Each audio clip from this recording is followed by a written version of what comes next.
Para sa panibagong taon ng kaalaman at inspirasyon, ang Layag Weekly Waves ay magbabalik para sa ikalawang yugto.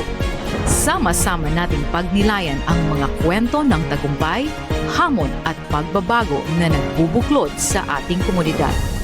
Abangan ang mas makabuluhang talakayan at mas makulay na paglalayag.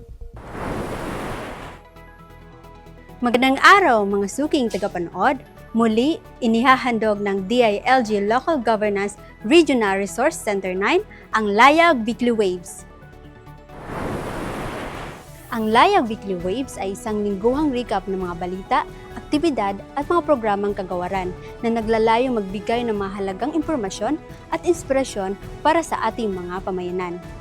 Ngayong ikalawang yugto, mas pinaganda at mas pinainting ang ating layunin na maging kaagapin ninyo sa paglalayag tungo sa kaunlaran.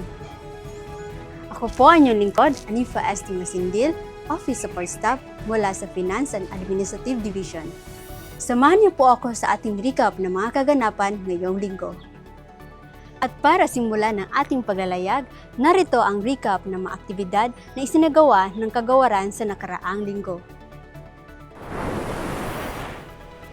Two personnel from the Department of the Interior and Local Government 9 actively participated in the Australia Awards and Alumni Engagement Program, Philippines Short Course on Improving Competencies in Gender Equality, Disability, Social Inclusion, and Climate Resilience Planning and Change Management.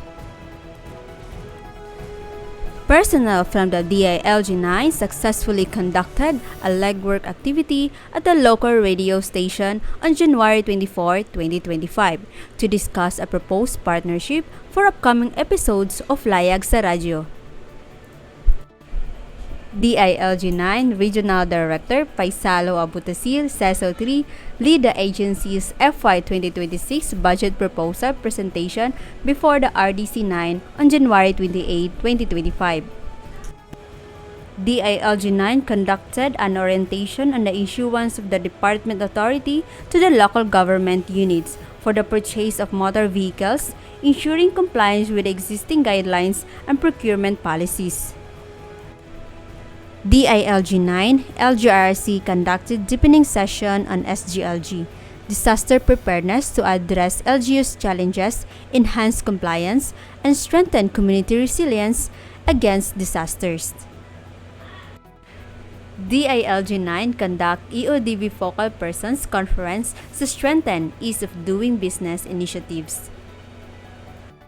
DILG IX attended the webinar on the guidelines of filling up the vacancies in the SK through succession, conduct of KK assembly or appointment by the mayor on January 30, 2025 via Zoom meeting and Facebook Live. As we embark on a new season, the Layag discussion series is set to inspire citizen participation and build an inclusive community. DILG IX facilitated deepening session on environmental management to strengthen local government capacities in sustainable practices and climate resilience. DILG IX facilitated a coaching session for prospective local government operation officer LGOO apprentices of Batch 59, equipping them with essential knowledge, skills for the upcoming training. Ngayon naman, ating silipin ang mga aktibidad mula sa iba't ibang bahagi ng rehiyon sa segment na News from the Field.